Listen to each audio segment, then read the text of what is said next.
Isola. I lost it 25 years ago. This thing's a snap-on. It is not a snap-on. You got a full head of hair. By the way, they used to call them toupees.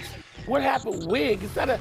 Men don't wear wigs. They wear toupees. That's not the word. Can we think of a person we want to out somebody is wearing a wig? Elton John? Yeah, Elton John. Yeah. Everyone should thank Bruce Willis and Michael Jordan what they did for shaving their heads. Those guys look good. Shave it off, baby. They look good. Wake up in the morning, shave it off like I did this morning. Be a man. There you go. Welcome to PTI. Tony made it a whole week without working, and here to handle his business is our great friend from the starting lineup on Sirius XM, Mr. Frank Isola. Hair and all. Got it set. Let's begin with the absolutely captivating Australian Open men's semifinal matches. Carlos Alcaraz overcame cramping and vomiting to survive Alexander Zverev in a 5-set thriller that took 5.5 hours. Then, 38-year-old Novak Djokovic snapped a 5-match losing streak against 24-year-old two-time defending champion Jannik Sinner, also in 5 sets. So now, either Alcaraz at 22 will become the youngest man to ever complete the career slam, or Joker will win his record 25th major and become the oldest slam winner in the Open era. Wow. Frank, what stands out to you? You know, it was almost 10 hours of tennis today. And Djokovic, when he got to the microphone, he told the crowd, you got your money's worth today. Alcaraz, I expected it from him. Now, the cramping's up, and Zverev was not happy about it. And you wonder, maybe that'll carry over to Sunday. Maybe that could help Djokovic. But we talked about this a bunch this week. He was going to have to catch a bit of a break. He caught that with Musetti having to retire. Then he created his own break. And then to beat Sinner. We said he was going to have to play one of the best matches of his career. Do you know that he faced 18 break points and he won 16 of them? It's amazing. What a match he played. And it was such, you know, I woke up early enough to watch the final 4 sets. And they have a big Serbian community there in Australia. I mean, there were Serbian flags all over. You could see how emotional he was. If he pulls this off, Mike, and it's not going to be easy, but he is 3-1 on hard court against Alcaraz. And he beat him last year in the quarters. Of all time. If he does this and gets to 25, I mean, come on now. That's Roger and Nadal gone. He beat them, and now beating Sinner and Alcaraz. If he can still a big if. So I watched Alcaraz win the first 2 sets, win the tiebreak. And it's like, you know, going on 1 o'clock Eastern time. Yeah. And I'm like, you know what? I'm not going any longer. And then I hear that not only did that match become epic, which we were not expecting, but then Joker to beat Sinner like that, after Sinner had beaten him twice. And let's face it, Sinner has been a legit number 1 in the world. That's right. And Joker at 38 to win on that surface? I mean, he's not playing on something that slows you down like clay. He's not doing that. So this is amazing and an amazing final to watch. And Sinner won the first set. Then he's up 2-1. And Djokovic comes back, wins the 4th set and the 5th set. And like I said, he was emotional. Think about this, though, for Djokovic. Since turning 30, this is going to be his 17th Grand Slam final. Rafael Nadal did it 10 times. Roger Federer, 8 times. You know what all this is saying? Think about that. If you want to talk about a GOAT in men's tennis, it's hard to come to any conclusion other than Joker. It is. But here's what happens with Djokovic. I loved Federer. There was a gracefulness about his game. Nadal, you know, just like that, how hard that he works. Like he's a puncher. He's like Joe Frazier out there. Djokovic has been involved in a lot of controversial stuff, so he's not as beloved. But you're right. He may not be as beloved, but he beats you. He beats Can you imagine if he wins on Sunday? Now, the thing, you're going to get up at 3 o'clock to watch it? No. Going to have to watch it on tape. All right, let's move to the NFL, where the Vikings fired GM Kwesi Adofo-Mensah just a day after he openly contemplated his decision last year to let quarterback Sam Darnold walk in free agency. We all know how that's turned out. Darnold is in the Super Bowl with Seattle, while J.J. McCarthy underwhelmed in his first season starting for Minnesota. There are other decisions that Adofo-Mensah we can discuss too, Mike, but what was your reaction to the one the club made today? It just seems rash. I'm going to go straight to J.J. McCarthy because that's where I live. That's my division. That's the NFC Central. And J.J. McCarthy, who started off his season, his career, in a preposterous win over the Bears on a Monday night for the whole country to see. He then got injured. He played down to what we expect rookies to play to. But at the end of the season, Mr. McCarthy won his final 4 starts, and the Vikings won their final 5 starts. So maybe the pressure should not have been put on him at the beginning of the year. He shouldn't have been starting. Let's blame the coach. Yeah. Let's put the blame where it belongs, on the coach. And yes, it was a bad decision to let Sam Darnold go.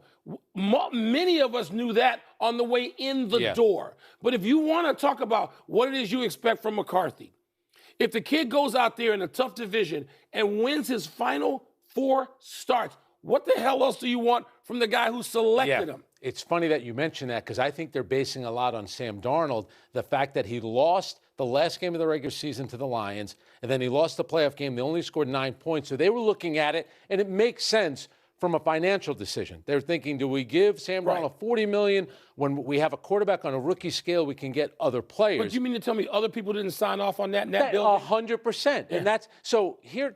He's at the Senior Bowl representing the team. You're fired. Again, Can you wait till the guy gets home? Yeah. But my only thing would be, and that position is so different because to me it's the most important position in professional sports, quarterback. It looked like you had a guy. It's so hard for so many teams to get that guy. And you're paid the big bucks. And what's interesting about Kwesi is that he's a guy, he's a basketball guy.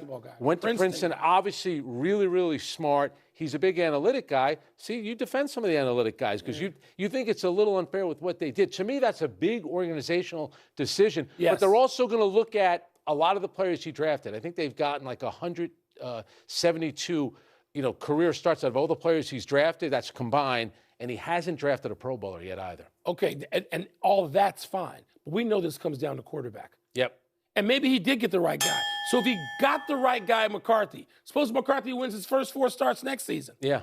What more was he supposed to contribute in that context? But now that they made this the firing, now the stories are coming out that there was a lot of tension with the coaching staff in the front office. So this seems like it was something that was building, especially when they didn't make. I got 2 teams I can root against with great conviction every snap of the rest of the way: the Cleveland Browns and the Minnesota Vikings. What about Sean? Who I root the against Broncos? anyway.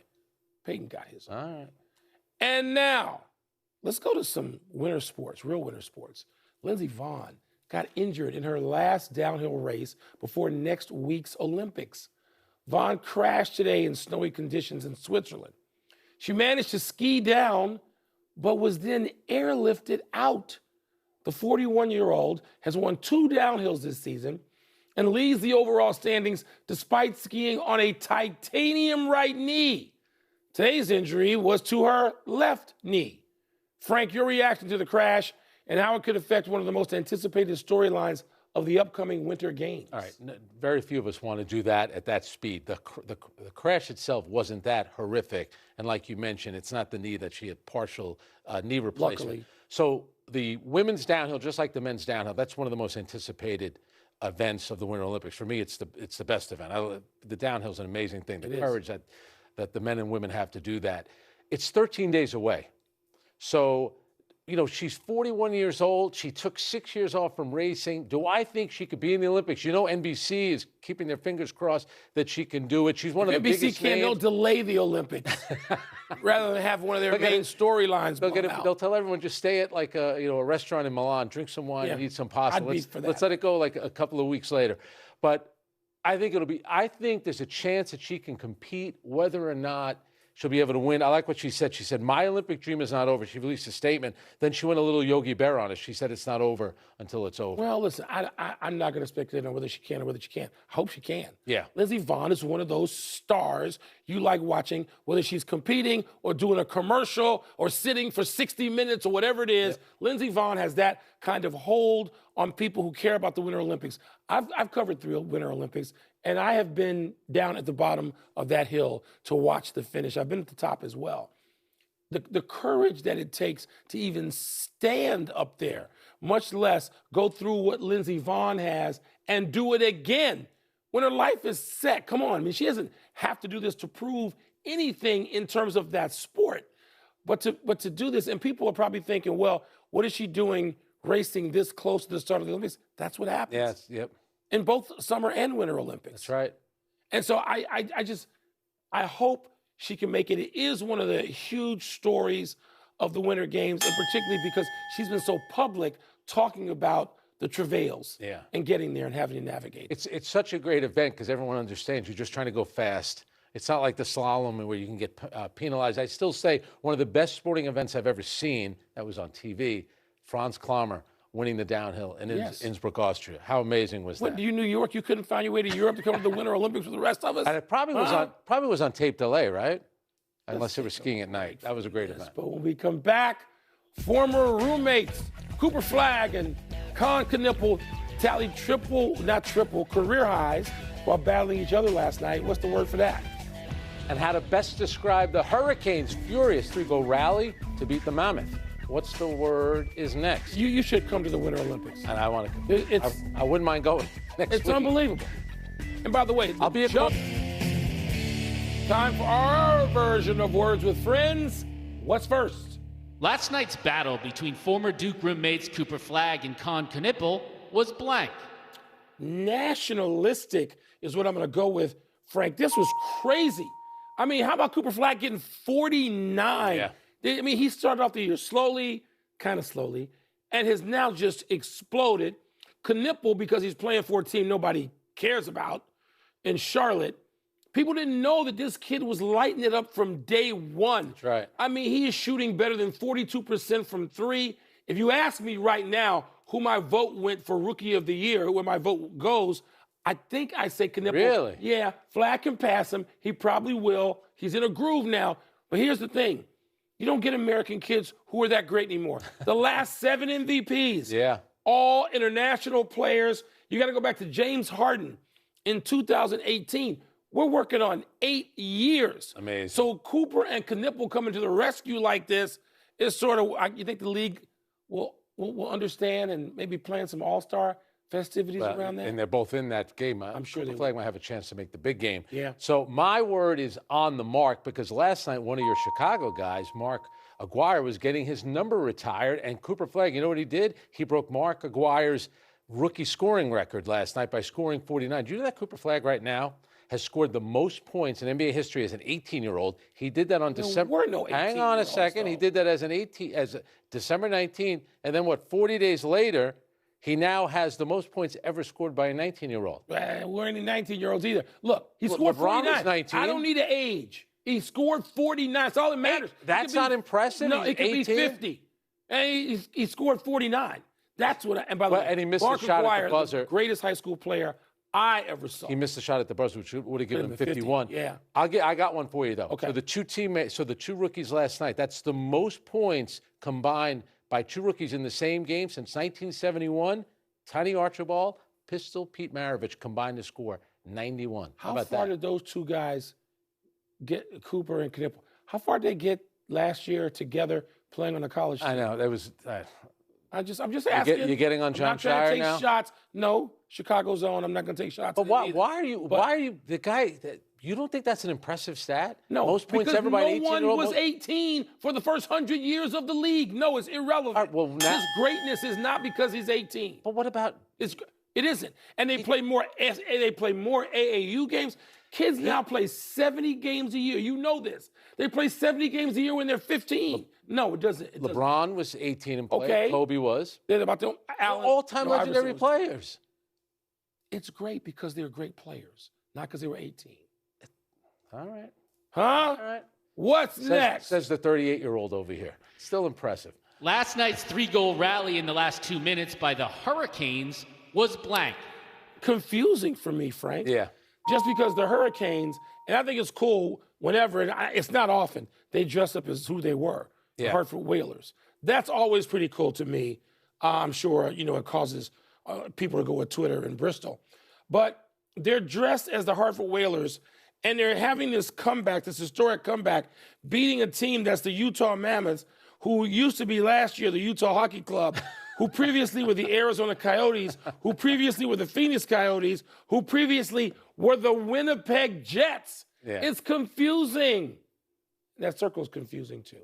My word is stunning. It's the first time in 30 years a team has rallied from 2 goals down in the final 2 minutes to win in regulation. Here's how they did it. The first goal, power play, but they also pulled their goalie, so it's 6 on 4. 6 on 4. Then they keep their goalie out at 6 on 5. Then Jordan Stahl scores with 29 seconds to go. Redirect. They did it in regulation. Now, people have scored that many goals, just not to end the game. Yeah, and again, to win it in regulation. Yeah. That's the impressive part. And if you're Utah, how bad of a loss is that? You can't even get to overtime? You're up 2 goals? They scored 3 goals in 80 seconds, Mike. So there should be some defensive drills if they, actually have some skate time before their next game. But it was just what gets me is the visual of the Hartford Whalers. It seems like there are more NHL clubs who have just sort of moved, renamed themselves, reinvented themselves. It seems like half the league is something else. Yeah. The Colorado Avalanche weren't the Colorado Avalanche forever and a day. Weren't they the Quebec Nordiques at some point? So there's been over 200 games where a team has scored 3 goals within a minute, but not at the end of the game. Not the end. That's what separated this. That's you know what that's like? It's like, oh, he's 18. It's like that. Being 18 isn't impressive. How many 18-year-olds are scoring 40 points in a game? You're a hater. You're a hater. Not the one in Big my time. house. Time to get happy, people. Happy 23rd birthday to Amin and Asar Thompson.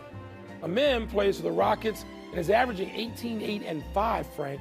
Asar plays for the Pistons, averaging 11, 6, and 3.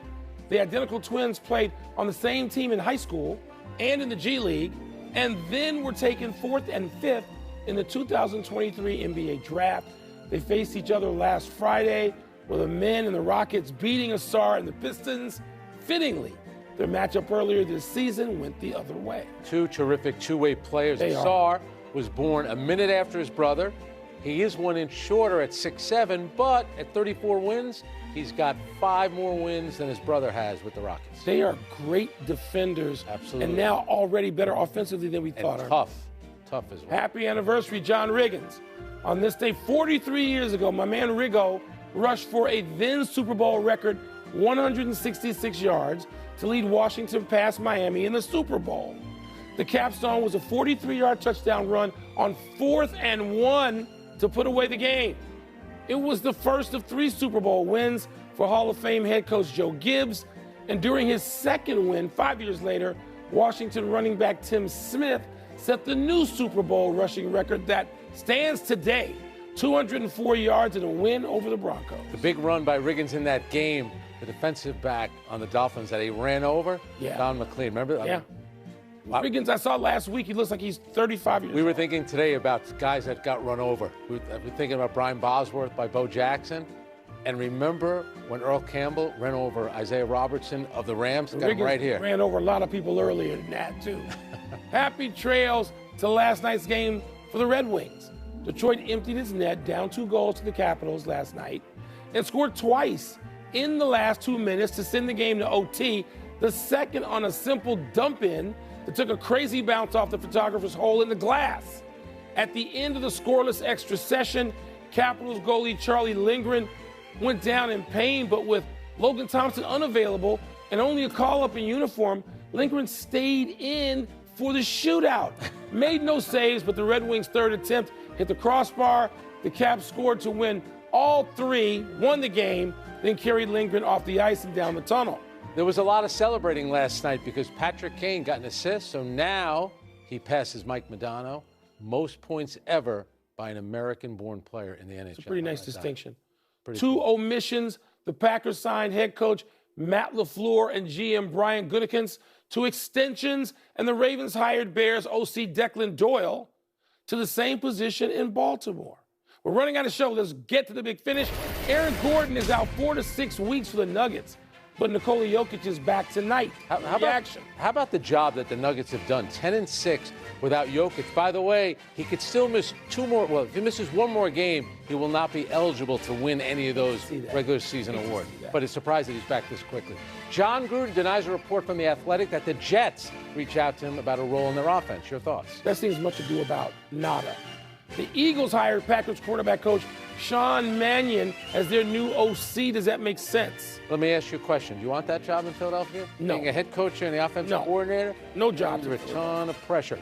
Big Ten men's hoops this weekend. I know you're going to be locked in. Number 3, Michigan. Number 7, Michigan State tonight. And number 9, Illinois. And number 5, Nebraska on Sunday. What's the bigger deal? We don't get to talk about Illinois and Nebraska in basketball. Illinois is big. Illinois is big and can shoot it, and they can go a long way in the tournament. I'm just saying. Last one. Sabalenka, Rybakina meet in the Aussie Open Women's Final tonight. Who you got? I think Sabalenka, she's playing unbelievable tennis. The big thing with Sabalenka, it's always up here. If she can control a couple that. of bad serves, a couple of unforced errors, she starts to fall apart a little bit. But by the way, if the Capitals had gone like this, I was with Bernie Wolf, former Capitals goalie in the 70s last night. It looks like he can still play. We're out of time. Thanks for watching. I'm not 18, but I am Frank Isola. I'm Mike Wilbon. Have a great weekend, knuckleheads. And now, here's SportsCenter. Teenagers, go to bed.